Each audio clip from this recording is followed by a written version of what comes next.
Me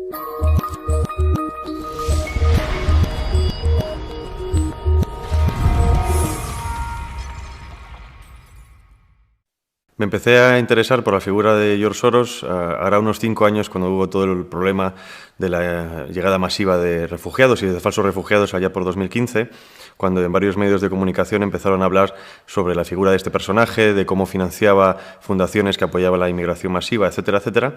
Me ha servido para comprender, ver más allá de lo que tradicionalmente entendemos como sociedad, ver un poquito los entresijos que hay detrás del poder, tanto el poder económico, el poder político, cómo ambos están unidos para conseguir obviamente los intereses comunes y entender un poquito cómo funciona mejor. George Soros viene de una familia media húngara, judía.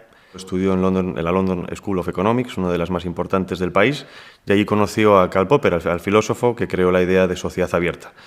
Eso le marcó muchísimo. De hecho, su fundación, Open Society Foundations, lleva el nombre precisamente por esa sociedad abierta de Karl Popper y conlleva una visión ultraliberal en lo económico y ultraliberal en lo político. Esto, en la práctica, significa que no haya fronteras o problemas para el tema de movimiento de dinero, de capitales, y en lo político, por supuesto, significa pues, un mundo globalizado o conectado, en la que no haya restricciones para el movimiento de personas. Esto que sobre el papel parece todo muy bonito, sobre la práctica vemos que no lo es tanto. Es decir, los Estados-nación históricamente son las áreas donde se aplica una legislación, donde realmente se puede existir el ámbito democrático, no en un mundo donde no haya países, haya un gobierno mundial que rija a todos.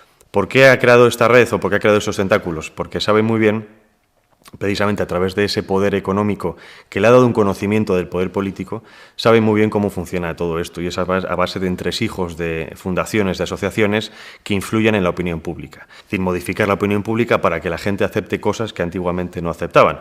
Así pasó, por ejemplo, con el tema del aborto, matrimonio homosexual, etcétera, etcétera, y ahora estamos viendo cómo esto hay una cada vez mayor aceptación de políticas LGTB, inmigración masiva, cada vez hay menos identidad nacional, cada vez la gente está a favor más de ceder soberanía a entes supranacionales como la Unión Europea o Naciones Unidas, y todo esto viene precisamente de ese entresijo de sociedades, de think tanks, de fundaciones, de acercamientos a políticos para influir en el día a día y transformar la realidad de lo que conocimos a lo que estamos conociendo hoy en día. Una cosa lleva a la otra y viceversa. Él precisamente consigue el poder económico y esa plataforma económica de poder económico le permitió alcanzar el poder político. Por lo tanto, primero es un poder económico y después consigue un poder político.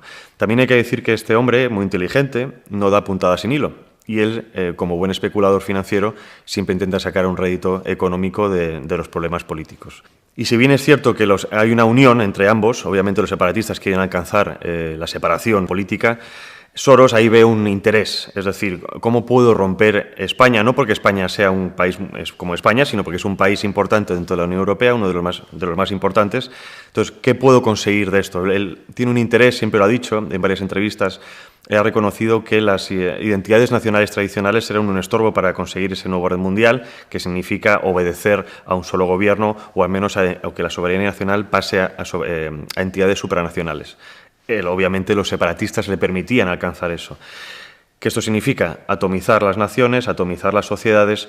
Entonces, Soros, desde ese punto de vista, obviamente ahí tiene un interés político, que es el de conseguir que estas naciones cada vez sean más débiles, y luego tiene un interés económico. Obviamente, él no apuesta si no tiene algo a cambio. La obsesión con España, por así decirlo, no es porque España represente nada en concreto, sino porque España es uno de los países más importantes de Europa. Y luego tiene una gran importancia geoestratégica a nivel mundial. Es el Estado-nación más viejo de Europa, por no decir de todo el mundo. Si se consigue romper España, estás enviando un mensaje a muchos países. Estás diciendo, fíjate lo que he hecho con este país, ten cuidado con lo que puedo hacer con el tuyo.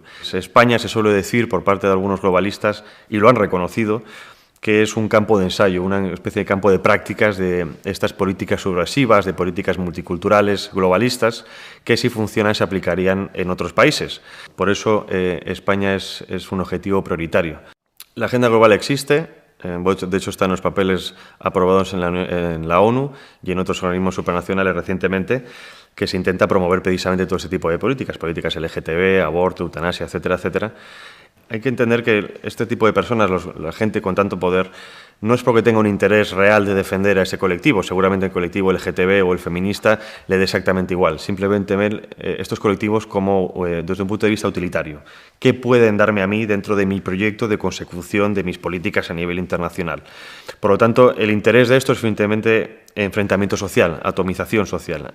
El nivel de enfrentamiento cada vez va en aumento, por lo tanto, la cohesión social frente a problemas externos o internos es menor.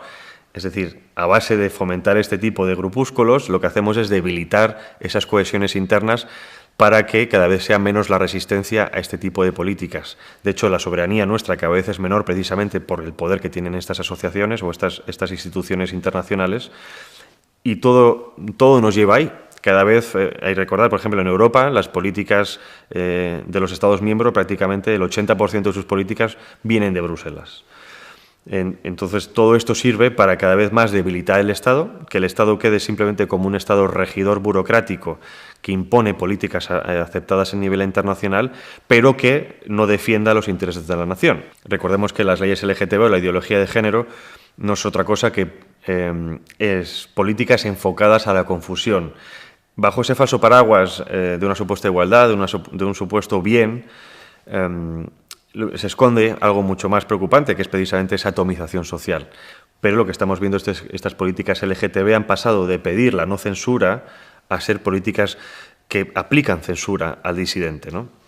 En España tenemos las leyes LGTB que imponen multas a personas que intenten ayudar a este tipo de personas, incluso aunque ellas quieran recibir ese tratamiento. Tenemos las charlas en los colegios, esas políticas, por ejemplo, en las que llegan a niños pequeños en las escuelas y les dicen que da igual que seas hombre o mujer, tú puedes decidir lo que quieras ser. Que, por ejemplo, se sexualiza tempranamente para pervertir a esos niños y hacerlos mucho más maleables de cara al futuro, para que sean adictos a ciertas sustancias o a ciertos comportamientos sexuales. Entonces, esto lo que busca, obviamente, es la desnaturalización del ser humano. La agenda existe, sin ningún lugar a dudas. Te remito a estas fuentes. No hay nada que no esté escrito. En los documentos ahora recientes de la ONU aprobados o en ciertas convenciones como por ejemplo la de Pekín o la del Cairo ya se empezó a hablar de derechos sexuales, de la sanidad reproductiva, que esto no son nada más que eufemismos para no hablar del aborto, que también es otro término que se aplica hoy en día, que es la interrupción voluntaria del embarazo.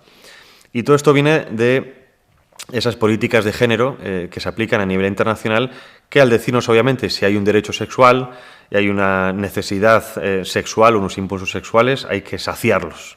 Y entonces obviamente aquí viene la magia, y es que precisamente los documentos internacionales de apoyo de ese tipo de promociones del aborto o de posturas sexuales vienen financiados o están apoyadas en gran parte por instituciones como IPPF, International Planned Parenthood, que es la internacional abortista más importante del mundo. Tiene 65.000 locales, más que McDonald's en todo el mundo.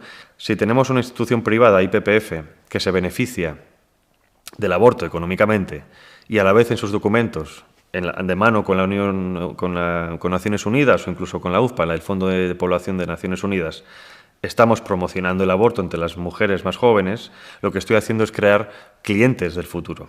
Eso es el interés de todos estos grupos. El interés no es la persona. A las instituciones internacionales, a las personas realmente poderosas, les da igual el ser humano, les da igual las personas, les da igual nuestras libertades. Quieren sacar rédito, bien sea político o económico. En este caso, la promoción del aborto, primero es económico, porque genera esa red de personas que se benefician de esos abortos, y segundo es político. ¿Por qué? Porque hay también una intención a nivel internacional de reducir la población. Entonces ahí tenemos el aborto y la eutanasia.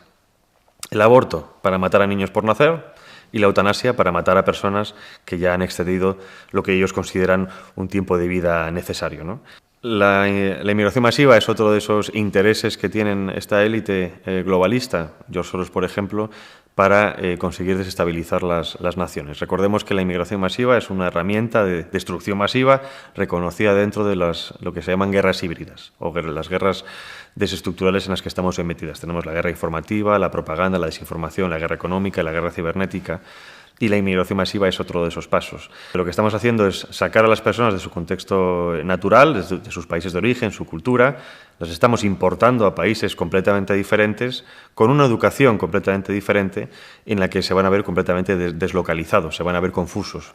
que no serían un problema en sí si tuviéramos unos números mucho más reducidos, porque serían capaces de ser absorbidas a nivel cultural y a nivel económico por nuestras sociedades y nuestros sistemas. Cuando ya meto ese nuevo componente en la sociedad, ya la he destrozado, ya he generado conflictos nuevamente, vuelvo al tema de la atomización de las sociedades. Y luego viene otra cosa importante, que es el tema de las ayudas económicas o el sistema económico. Si actualmente tenemos en España o en Europa tenemos paros entre el 10 y el 25%, ¿cómo vamos a mejorarlas cuando el sistema económico es incapaz siquiera de absorber ya a la población que tiene? Por lo tanto, vamos a crear personas dependientes de ayudas sociales y sabemos que una persona que depende de ayudas sociales es una boca agradecida. Compramos la mente de esas personas, compramos sus necesidades y yo me saco un rédito político-económico. En este caso, el político es la destrucción de estas naciones y el económico es a base de financiar. Como especulador, a mí me conviene. Es decir, orden up caos, el orden dentro del caos, es a esta gente lo que le interesa. Cuanto peor vaya un país, obviamente a mí como inversor quizá no me interese, pero como especulador sí. Puedo comprar barato y vender caro. No sé si solo los ha puesto los peones, pero casualidad es que al menos dos de los más importantes del nuevo gobierno estén en esa órbita. Uno de ellos, por supuesto, es Pedro Sánchez, el presidente, que en su LinkedIn hasta hace muy poquito, ya lo ha quitado, tenía puesto que trabajaba en el National Democratic Institute, que es una organización financiada por Open Society Foundations. Luego, después, el mismo Pedro Sánchez, cuando consiguió la presidencia después de la moción de censura a Rajoy, se reunió fuera de agenda con George Soros, nada más llegar al poder. Se ha reunido más veces, de hecho el Consejo de Transparencia ha exigido que el PSOE documente e informe a este Consejo sobre qué reuniones han tenido, qué se ha tratado, y el PSOE se ha negado a dar esa documentación, por lo tanto ya podemos sospechar que nada bueno. El antiguo ministro de Exteriores, Josep Borrell, actual encargado de la diplomacia europea, se reunió también con George Soros en Europa. La actual ministra nuestra de Exteriores, González Laya, antes del cargo era presidenta del Consejo de la Asociación International Gender Champions.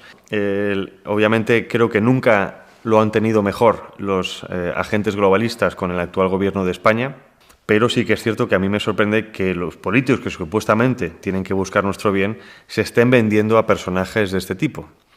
Eso es lo más preocupante y yo creo que España, nos tocan con este nuevo gobierno unos cuantos años en el desierto. Si quieres ver más contenidos de Alto y Claro TV, suscríbete a nuestro canal de YouTube.